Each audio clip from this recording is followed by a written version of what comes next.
par. Ganitong luto naman sa baboy ang gawin mo. Napakadali lang pero napakasarap. At ikapit-bahay mo matutuwa dito mga par. Magigisa ka lang muna ng sibuyas, gisa-gisahin mo lang mga par, tapos ilalagay mo na yung kamatis par. Lulutuin mo maigi yung kamatis par ha. Pag luto na yung kamatis, ibagsak mo na yung baboy natin. Liempo nga pala ang ginamit ko dito mga par, 1 kilong liempo.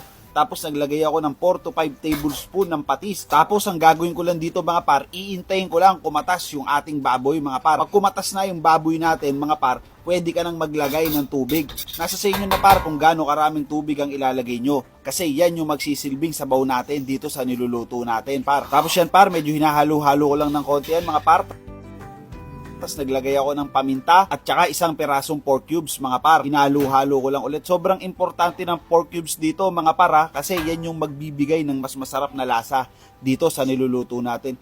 Ayan par, kitang-kita mo lumabas na yung mantika ng baboy natin. Ang sarap na nito par, pero kailangan pa natin lutuin to ng mga 40 minutes para lumambot yung ating baboy mga par. Ayan, kitang-kita nyo par, tinikbang ko.